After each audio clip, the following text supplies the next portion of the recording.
आप नए हैं तो इस चैनल को सब्सक्राइब करें और डिक्टेशन का अभ्यास करें सफलता पाने के लिए।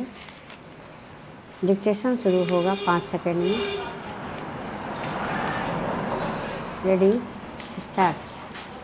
अध्यक्ष महोदय, सबसे पहले मैं अपने माननीय कार्यकारी पार्षद महोदय का, जिन्होंने बजट स्पीच दी है और अपनी नीतियों की घोषणा की है, उसके बारे में उनको हृदय से बधाई देना चाहती हूँ। मैं यह नहीं कहती कि कोई क्रांतिकारी परिवर्तन लाना चाहता है यह बजट, लेकिन मैं यह भी देखती हूँ कि यह बजट जो है धीरे धीरे गति से समाजवाद की ओर बढ़ता जा रहा है। अपनी नीति से यह भूतकाल और वर्तमान दोनों को एक कड़ी में मिलाकर हमें उज्जवल भविष्य की ओर ले जाता है, ऐसा मुझे कहना है। इसकी स्पीच को पढ़ने से कि इसमें हमारा कोई भी वर्ग समाज का ऐसा नहीं है जिसे अछूता छोड़ा गया हो, क्योंकि भारतवर्ष एक कृषि प्रधान देश है और मैं यह समझती हूँ कि इस बजट के दौरान यह पूरी तरह से कोशिश की गई है कि ग्रामीण अर्थव्यवस्था को, जिसे हम अर्थव्यवस्था की रीढ़ भी कह सकते हैं, उस ढांचे में उस रीढ़ की हड्डी को और भी सशक्त बनाने की पूरी तरह से कोशिश की गई है। हमारे ग्रामीण भाइयों के लिए जो कोशिश की गई है इस बजट के अंतर्गत, वह है उनको सिंचाई के लिए कुएं, गांव में उनके लिए पक्की सड़कें, जिससे उनके खेत और घर दिल्ली के साथ जोड़ने की कोशिश की गई है। जितनी भी इसमें व्यवस्था की गई है उससे ग्रामीण भाइयों को बड़ी भारी राहत मिलेगी।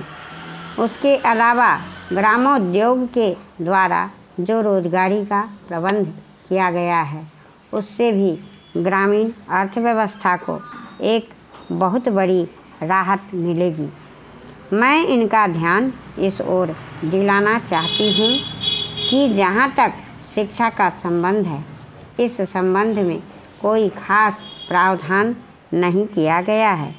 मैं यह नहीं कहती कि शिक्षा के दौरान ज़्यादा स्कूल ना खोले जाएं, पर हमारी यह नीति होनी चाहिए कि भले ही स्कूल थोड़े खोले जाएं, पर सबसे बड़ी आवश्यकता इस बात की है कि शिक्षा की नीति में परिवर्तन की ज़्यादा आवश्यकता है, क्योंकि हम प्रजातंत्र में रहते हैं। प्रजातंत्र को अगर हमें सफल बनाना है तो सबसे पहले हमें ऐसे नागरिक चाहिए जिन्हें अपने अधिकारों और अपने कर्तव्यों का भली भांति ज्ञान हो। शिक्षा की वर्तमान नीति से हम अपने अधिकारों के प्रति ज़्यादा सजग होंगे और कर्तव्यों के प्रति बिल्कुल सजग नहीं होंगे। श्रीमान, मैं आपको बताऊंगा कि खेती में सुधार के बारे में हमारे कुछ लोगों का क्या विचार है। हमने विभिन्न दृष्टिकोणों से अलग अलग विचार किया है, खास तौर पर सबसे ऊंची सीमा बांधने तथा सहकार के प्रश्न पर, किंतु हम अनुभव करने लग गए हैं कि दोनों का आपस में गहरा संबंध है।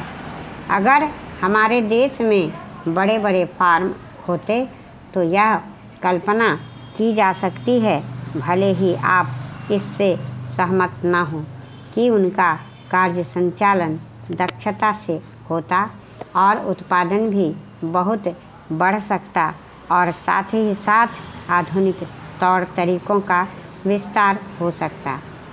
भारत की मूल समस्या यह है कि यहाँ जोत की भूमि छोटी है और टुकड़ों में बटी है। साधारण तौर पर मैं कहूँ कि यह 1, 2 या 3 एकड़ है।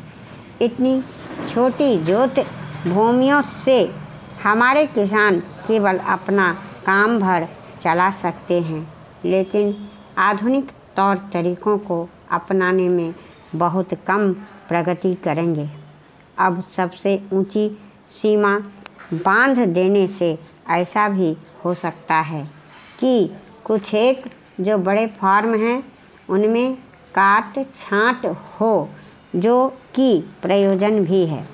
अगर आप चाहते हैं कि प्रगति हो और आधुनिक तौर तरीकों का प्रचलन हो, तब तो ये जो अनगिनत छोटे छोटे फार्म हैं इनको सहकारी ढंग से चलाना है, जिससे कि वे आधुनिक उपायों का लाभ उठा सकें। सहकारी ढंग से कार्य करने से मेरा मतलब है विविध प्रकार से सहयोग देना। हम सोचते हैं कि पहला कदम सहकार होना चाहिए और कर्ज के अलावा अन्य कई प्रकार से भी सहायता की जा सकती है, जैसे वस्तुओं को खरीदना और बेचना, बीज, खाद तथा इसी प्रकार की वस्तुओं को दिलाना। दूसरा कदम है धीरे धीरे बीच वाले आदमी को हटा देना।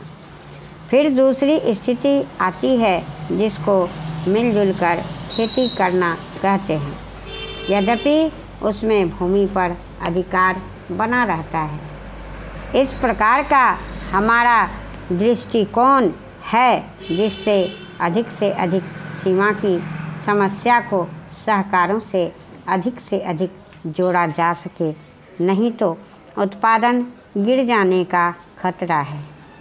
यह एक जटिल समस्या है जिस पर मनन हो रहा है।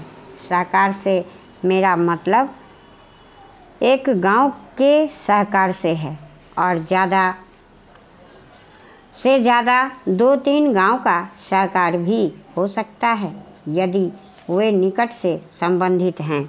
लेकिन हमारी सरकार की ओर से 4 सितंबर को जो जवाब दिया गया है उससे भी मुझे निराशा होती है।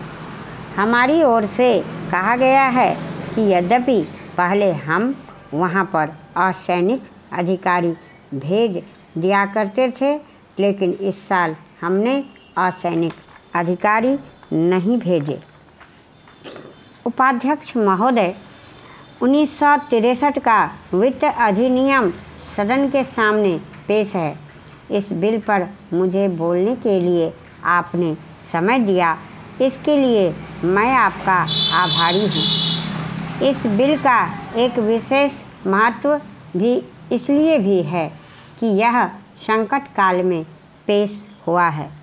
चीन ने हमारे देश पर हमला किया, देश पर संकट आया, राष्ट्र को चुनौती मिली और इस चुनौती को हम सब ने स्वीकार किया, जिसके लिए पैसे की ज़रूरत हुई। इसको वित्त मंत्री ने बड़ी कुशलता से देश के अंदर और देश के बाहर से जुटाया। इस बिल का महत्व इसलिए भी है कि हमारी पंचवर्षीय योजना के मध्य में ही यह बिल आया है। देश में बड़ी बड़ी योजनाएं अभी अधूरी हैं, जिनका पूरा होना देश के लिए बड़ा ज़रूरी है। इसके लिए भी बहुत बड़ी धनराशि चाहिए। देश पर संकट आया और देश जागा। कोने कोने से लोगों ने पैसा और सोना दिया और अपने लड़के तक फौज में दिए। इस देश में किसानों और गरीबों का जो तबका है उसने भी दिल खोलकर इसमें सहयोग दिया।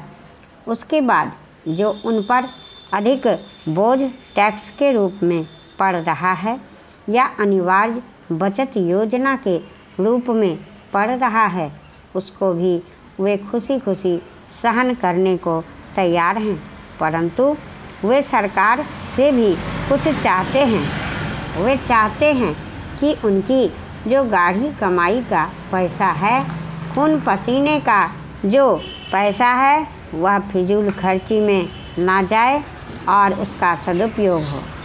इसके अलावा उनकी कुछ अपनी दिक्कतें और परेशानियां हैं जिनकी ओर सरकार का ध्यान चाहिए। इस इमरजेंसी के वक्त में तो उनको इस आए दिन की कठिनाइयों से राहत मिलनी चाहिए। तकावी लेने में और अन्य कार्यों में जो अड़चनें पड़ती हैं वे दूर की जाएं। किसान भारत की रीढ़ हैं। अगर इनको सहूलियतें दी जाएंगी तो देश आगे बढ़ेगा। आज जहां देश के साधारण लोगों ने इस सरकार का हाथ बटाया, वहां एक तबके ने, जो कि धनी तबका कहलाता है, अपने साधनों के मुताबिक सरकार के सुरक्षा कार्यों में मदद नहीं की। मैं यह नहीं कहता कि उन्होंने बिल्कुल मदद नहीं की, लेकिन अपनी हैसियत के मुताबिक सहायता नहीं की। जहाँ तक योजनाओं का संबंध है, इस देश को समृद्धशाली बनाने के लिए योजनाओं पर काफ़ी काम हो रहा है।